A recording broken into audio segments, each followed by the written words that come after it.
Amen. Greetings to you from wherever you're watching this clip from. Thank you for really supporting this work and following me. May the Lord bless you. Here is our fourth episode on sex and the young. And like I said last time, sex is mentioned in the Bible so many times, and God is the creator of it. And even the evil one is mentioned. The illegal sex is mentioned. There's incest. There's unfaithfulness. There's prostitution. There's adultery. But there's no sex, child sex in the Bible. It doesn't mean like it's a new thing under the sun, because even homosexuality is there. But what we need to understand is, even in the times and the generation that is there currently, there's so much invention, so much going around, that we have decided to normalize. It looks like it's okay just because it's trending, because it's common, because it's famous. It makes it look right, but it's not right. From our last episode, we realized that this generation is numbed to truth, and there's so much. There are a number of things that numbers.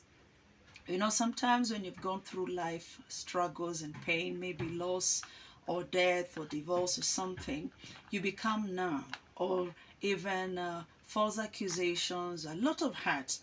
You cry until like you have no more tears, or you just become so resistant to issues of life that nothing moves you, good or bad.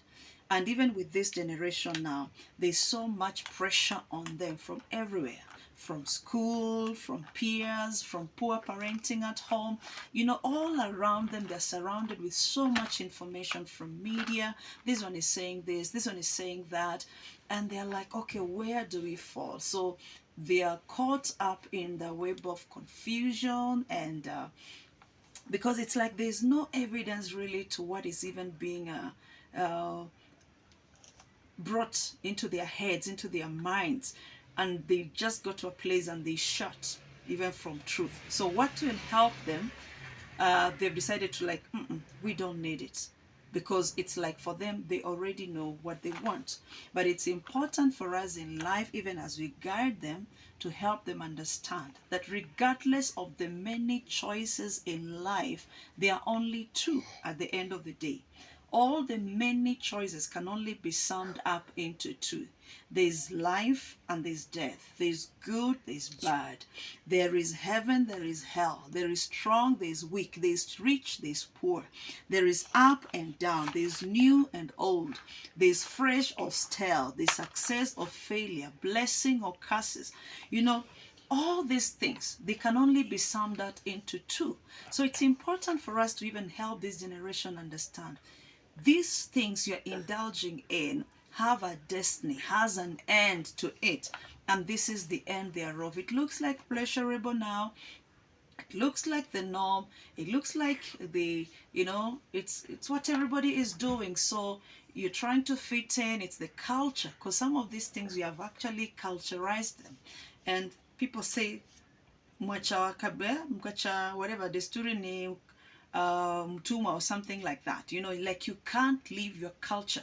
If you forsake your culture, you're like a slave. But I can't imagine where sex among the young children, among teenagers, among even the young people who are not married can become a good culture. And I'd like to encourage us as guardians and as leaders and parents to really join forces and help this generation, but the problem with us is we are really focusing on the behavior, and that is just the fruit of what is really underlying. And you see, fruits are very seasonal. There's a season where, like right now where we are, it's a season for mangoes, and there's so many mangoes all over. Avocados are rare now. You can't get pixies, you can't get oranges where we are right now, because it's not the season. And the same way, even with the habits and behaviors, they are very seasonal. When the season is up, you won't see the fruits again. So let's stop focusing on the fruit, on the character. Okay, find out, why are they promiscuous? What has happened to your child that suddenly they can listen to their friends more than you as a parent, that it can be comfortable sleeping around, because sometimes they sleep around to numb what they're going through. They have taken sex as It's like a therapy to them. It's like entertainment to them. They have many reasons as to why they are indulging. And so it's important. Dealing with just the act and the habit won't help. It doesn't help them, it doesn't help us. Let us find out, why are they behaving the way they are behaving? And once we know that, then we'll be able to deal with the root. We'll be able to deal with the cause. And dealing with the cause and the root issue will actually automatically fizzle off the fruits.